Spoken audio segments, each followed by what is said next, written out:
안녕하십니까, 고작의 경제버스. 오늘은 사망보험금을 둘러싸고 가족 간의 어떤 갈등이라든가 분쟁이 잇따르고 있는데요. 이런 분쟁과 갈등을 예방할 수 있는 그런 방법을 소개해 드리려고 합니다. 10억을 받았습니다. 아무 말도 하지 않았습니다.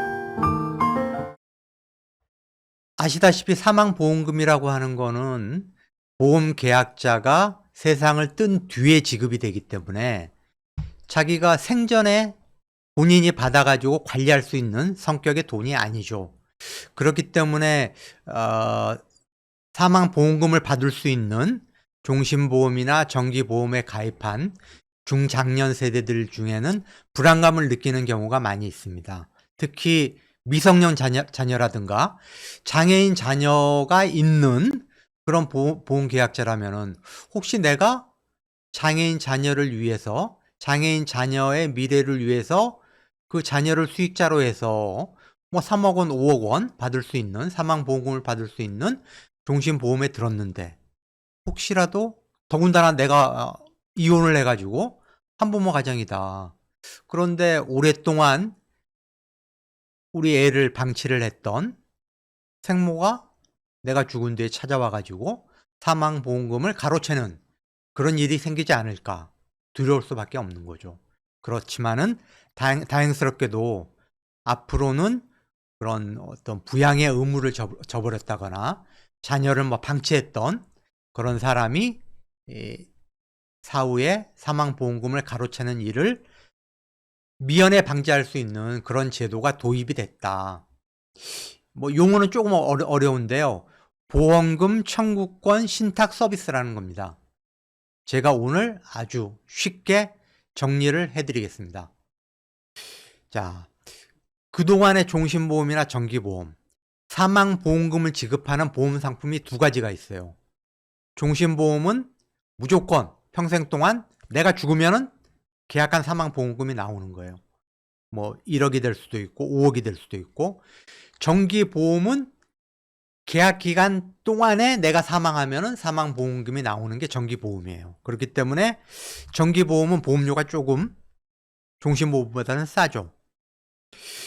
만일 이혼한 남성이 미성년 자녀를 위해서 미성년 자녀를 수익자로 하는 종신보험에 가입을 했어요. 그러면은 참 불안하죠. 만약에 내가 죽어가지고 내가 세상을 떠서 내 아이한테 뭐 3억 원, 5억 원의 사망보험금이 지급이 될 텐데, 혹시 이거 생모가 찾아와가지고 뺏어가는 거 아니야? 강탈해 가는 거 아니야? 이런 불안감이 생길 수밖에 없죠. 가수 구하라 씨의 생모가 이제 그런 경우였고요. 최근에 보니까 개그맨 김병만 씨가 이제 이혼을 한 모양인데, 김병만 씨의 변호인에 따르면은 이혼한 부인이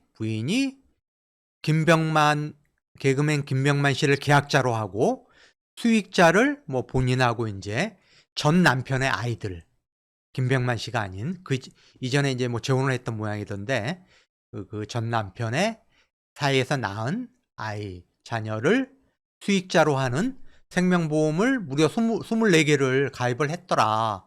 이렇게 김병만 씨의 변호사가 주장을 했더라고요. 근데 이 부분에 대해서 이제 그 이혼한 전처는 이제 반박을 했던데, 가입한 생명보험은 4개다. 24개가 아니라 4개고, 김병만도 직접 보험 설계사가 있는 자리에서 사인을 한 거다라고 이제 주장을 했기 때문에 뭐 진위 여부는 정확히 알 수가 없는데, 어쨌든 이런 경우가 굉장히 많다라는 거죠. 이런 경우가 굉장히 많다. 그리고 이게 또 뭐 이런 분쟁을 막기 위해서도 이제 필요한 거지만은, 또 하나 중요한 게 뭐냐면은, 우리나라가 세계에서 가장 빠른 속도로 지금 고령화가 진행되고 있어요. 그래서 치매 환자가 급속히 늘고 있거든요. 자, 표 한번 보시죠. 국립중앙의료원 중앙치매센터에서 나온 자료인데, 올해 치매 환자가 100만 명을 넘어설 거로 지금 예상이 되고요. 2030년에는 142만 명, 2040년에 226만 명, 2070년에는 334만 명. 기하급수적으로 치매 환자가 늘어날 거다. 지금도 많이 늘고 있고 계속해서 늘어날 거다. 그래서 그 변호사들 이야기를 들어보면은 최근에 치매라든가 이런 그 노인성 질환으로 인해서 그 기억력이 감퇴된 분들의 재산 상속을 둘러싼 분쟁이 지금 굉장히 급증하고 있다. 굉장히 급증하고 있다. 예를 들면은 뭐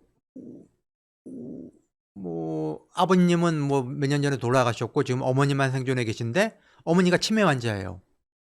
근데 뭐 예를 들어 뭐 이남 일녀가 있는데 첫째가 다른 형제들 모르게 어머니를 보험 계약자로 하고 어머니 명의로 그다음에 수익자를 본인으로 해서 뭐 3억 원, 5억 원의 종신보험에 가입하는 뭐 그런 사례가 있을 수가 있고 다음에 내가 정상적인 상태에서 보니까 애가 셋 있는데 그중에 한 애가 조금 지적 장애가 있어요. 그래서 걔가 걱정이 돼 가지고 걔를 수익자로 해 가지고 내가 죽으면 걔한테 3억 원이 가는 그런 종신보험에 가입을 했어요. 그런 상태에서 내가 치매가 걸렸고 몇 년 뒤에 치매가 걸렸고 돌아가셨단 말이에요. 그런데 나머지 수익자가 아닌 두 자매가 아니다. 이거는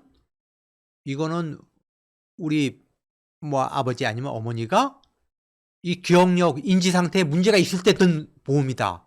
그래서 민법상으로 나도 법적 상속분을 받아야 된다. 법정 상속분을 받을 권리가 있다라고 해서 소송을 내는 그런 경우도 있다는 거죠. 그랬을 때 의료 기록이 뒷받침이 되면은 판사가 보기에 이 사람은 정말 그 인지 능력이 정상이고 의사소통도 충분히 가능했던 그런 시기에 장애가 있는 아이를 위해서 보험에 든 것이다 라고 인정이 되면 모르는데 그런 의료 관련 기록이라든가 이런 게 증거가 충분치 않으면은 이거는 법적 다툼의 소지가 있고 다른 두 자녀한테도 사망보험금의 일부가 갈 수 있는 그런 상황이 벌어질 수도 있다는 거죠. 이런 것처럼 고령화에 따른 그 치매 환자가 굉장히 급속히 늘어나고 있고 이것 때문에 재산 상속에 관한 분쟁이 치솟고 있다. 그래서 이 제도의 필요성이 인정이 된다. 그렇게 이제 이야기를 할 수가 있겠고요. 그러면은 보험 청구권 신탁이라는 게 뭐냐? 기존의 종신보험, 정기보험은 보험 계약자가 죽으면은 계약됐던 사망보험금 뭐 1억이면 1억, 3억이면 3억 그거를 그 계약자가 수익자로 지정해 놓은 사람한테 가는 거예요. 일시불로 한 번에 1억, 3억이 가고 땡 계약이 종료되는 거예요. 그런데 보험금 청구권 신탁은 뭐냐? 내가 보험회사나 은행이나 증권사를 지정을 할 수가 있어요. 그러면은 내가 죽은 뒤에 사망보험금이 내가 지정해놓은 수익자한테 가는 게 아니고 보험회사나 은행이나 증권사로 가요. 그래서 그 돈을 관리를 하면서 생애 주기별로 돌려주는 거예요. 예를 들면은 내가 이혼을 했어요. 이혼을 하고 이혼한 남성인데 미성년 자녀 한 명을 내가 키워요. 그래서 내가 우리 아이를 위해서 아직 어리니까 그리고 뭐 내가 지금 자영업을 하고 있는데 뭐 건강 상태도 별로 안 좋고 뭐 스트레스도 많이 받고 걱정이 돼가지고 3억 원짜리 종신보험을 들었어요. 그러면은 만약에 내가 죽었는데 애가 아직 성인이 안 된 경우라면은 얘가 과연 그 돈을 제대로 관리할 수 있을까? 그리고 혹시 이혼한 전부인이 찾아와가지고 그 애의 사망보험금을 뺏어가지 않을까? 걱정이 되는 거죠. 그래서 내가 그 종신보험을 든 보험회사, 그 보험회사가 아니어도 상관없어요. 내 주거래 은행이 있다면 거기에 해도 되고 거기를 내 보험금 신탁사로 내가 계약을 해가지고 내가 죽으면은 너가 안전하게 관리를 하면서 애가 성인이 됐을 때 그 돈을 잘 쓸 수 있게 예를 들어 30세가 되면은 3억 원 사망보험금 중에 30세가 되면 1억, 40세가 되면 1억, 나머지 1억은 50세가 되면 지급을 해줘라. 이렇게 계약을 하는 거예요. 그러면은 그렇게 계약을 한 금융회사에서 보험계약자와 계약한 약속대로 운영을 해준다는 거죠. 이게 바로 보험금 청구권 신탁이다. 그러면은 그래픽 한번 보실까요? 보험금 청구권 신탁의 구조가 어떻게 되냐. 계약자가 종신보험을 들어요. 보험사하고. 예를 들어 뭐 삼성생명이다 그러면은 내가 이 내 미성년 딸을 수익자로 하는 3억 원짜리 보험을 들어. 그러면 이제 보험료를 계속 내는 거예요. 삼성생명한테. 그리고 내가 죽으면은 기존에는 보험회사가 내 딸한테 3억 원을 주고 끝났어요. 그런데 11월 12일부터 자본시장법 시행령이라는 게 개정이 됐어요. 지금까지 부동산이나 주식이나 채권이나 저작권이나 이거는 신탁을 할 수가 있었는데 사망보험금은 신탁이 안 됐어요. 근데 신탁 재산에 사망보험금도 들어가게 된 거예요. 그래서 이제 보험계약자가 단순히 종신보험 들고 정기보험 들고 하면서 보험사랑 계약하는 것뿐만 아니고 그거에 이어서 2단계로 내가 그 보험회사랑 할 수도 있고 은행이나 증권사와 신탁계약을 맺는 거예요. 내가 사망할 때 나오는 보험금이 신탁사로 들어가는 거고, 이제 신탁사가 내가 살아생전에 내가 설계한 대로 그 사망보험금을 내가 지정한 수익자한테 지급을 하는 거죠. 그러면은 보험금 청구권 신탁의 요건이 어떻게 되느냐. 그러니까 이게 뭐 무조건 다 되는 건 아니고 이 요건에 맞아야지 내가 신탁 계약을 체결할 수 있는 거예요. 그게 뭐냐. 3천만 원 이상의 일반 사망 보장에 한정된다. 이게 바로 종신보험이나 정기보험이에요. 사망보험금을 지급해주는 보험상품에 가입한 그런 사람이 사망했을 때. 예를 들어 재해로 인한 사망이나 무슨 뭐 질병으로 인한 사망이나 뭐 이런 어떤 특약에 의한 사망 있잖아요. 이거는 해당이 안 된다. 그리고 보험 계약자와 피보험자가 동의되어야 된다. 다음에 수익자는 내가 죽은 뒤에 내 사망보험금을 받는 사람, 수익자는 직계 존비속과 배우자로 제한된다. 내 배우자하고 직계 존비속이면은 조부모님, 다음에 부모님, 다음에 내 친자녀, 손자녀, 증손까지 가능한 거죠. 다음에 내가 지금 보험계약 대출이라고 그러죠. 보험약관 대출을 들고 있는 사람은 또 신탁계약을 체결할 수 없다. 요런 몇 가지 조건을 충족을 해야지 우리가 내 사망보험금에 대한 신탁계약을 금융회사와 체결할 수 있다. 이렇게 이해하시면 되겠고요. 다음에 지금 우리나라의 생명보험금 규모가 어마어마합니다. 지금 한 2,300조 정도 돼요. 2,300조 정도 되고 그 중에 사망보험금, 생명보험도 뭐 굉장히 종류가 다양하잖아요. 그 중에 누적된 사망보험금이 883조예요.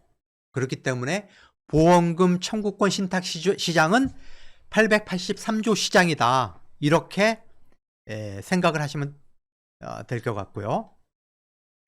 그래서 지금 11월 12일부터 보험회사들, 특히 이제 생명보험, 뭐 삼성생명이니 교보생명이니 흥국생명이니 하는 생명보험회사들, 다음에 은행들이 앞다퉈 보험금 청구권 신탁 상품을 내놓고 있다.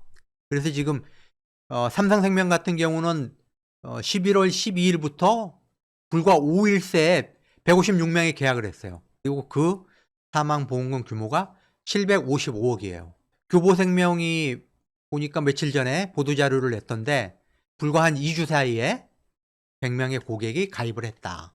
그리고 말씀드렸지만은 생명보험회사뿐만 아니라 은행이라든가 증권들도 지금 관심을 보이고 있다. 특히 하나은행 같은 경우는 곧 관련 상품을 지금 출시하려고 준비하고 있다. 이렇게 보도가 되고 있습니다. 그러면은 삼성생명이 이제 자료를 냈는데요. 이 그래픽 한번 보시죠. 1978년생 농장주 김모 씨 같은 경우에 47, 48, 40대 후반이죠. 미성년 자녀가 둘이 있어요. 그리고 이분은 한부모 가정이에요. 그러니까 이혼을 한 거죠. 그래서 내가 사망을 하면은 사망보험금이 6억 2천만 원이 나오는데 그거를 사망과 동시에 일시불로 내 두 자녀한테 줄 게 아니고 두 자녀가 25세가 됐을 때 그 생일이 된 달부터 매월 300만 원씩 두 자녀한테 각각 300만 원씩 지급하는 그런 식의 신탁 계약을 맺었어요. 다음에 1958년생 자영업자 최모 씨, 60대 후반이죠. 이분한테는 손자녀가 3명이 있어요. 8세, 10세, 12세.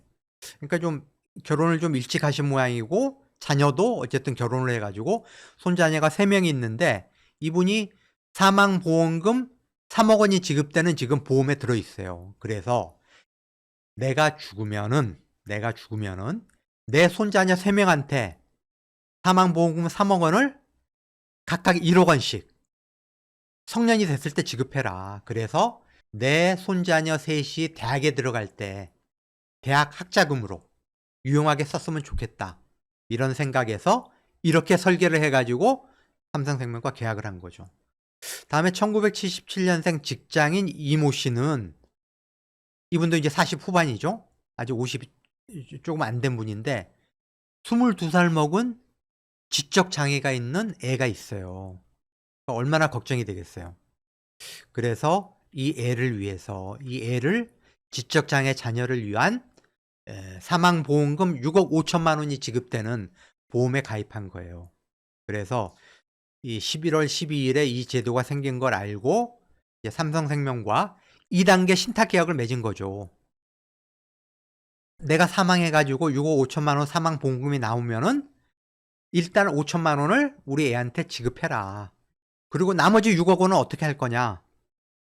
그 다음 달부터 10년간은 매달 300만 원씩 생활비로 지급을 하고 10년이 지난 뒤부터는 매월 250만 원씩 지급을 하도록 설계를 해가지고 계약을 한 거예요. 사실 이런 장애가 있는 자녀 같으면은 자녀는 더구나 지적장애 아닙니까? 그러면은 돈을 관리할 능력이 안 된다고 봐야죠. 그리고 주위에 이렇게 뭐 친인척들이 또 이렇게 꼬여가지고 또 그 돈을 6억 5천이면 작은 돈이 아니잖아요. 그러면 또 뭐 이런저런 이렇게 이제 걔를 통해서 이 돈을 또 빼갈 가능성도 있거든요. 그런데 이런 금융회사가 계약을 통해 가지고 사실상 그러니까 유언과 비슷한 후견인 역할을 금융회사가 해준다. 이렇게 생각하면 되는 거죠. 물론 공짜는 아닙니다. 0.5%의 신탁 수수료를 지급을 해야 돼요. 사망보험금 1억이다 그러면은 500만 원. 아까 뭐 6억이었죠. 6억이면 꽤 큰 거죠. 0.5%면은 3천만 원의 신탁 수수료를 금융회사에 지불을 해야 된다. 그렇지만은 정말 자기가 한부모 가정이고 미성년 자녀나 어떤 장애를 지금 겪고 있는 자녀가 있다. 그러면 굉장히 불안하지 않습니까? 설사 그 아이들을 위해서 내가 뭐 3억 원, 5억 원 또는 뭐 그 이상의 그런 사망보험금을 지급하는 그 내 종신보험에 가입을 했다고 하더라도 내가 죽은 뒤에 그게 제대로 관리가 될 수 있을지 그게 불안한 거거든요. 이제 그런 분들이라면은 보험금 청구권 신탁 제도를 한번 잘 활용할 필요가 있다. 이렇게 말씀을 드리고요. 오늘 준비한 고작의 경제버스는 이것으로 마치겠습니다. 고맙습니다.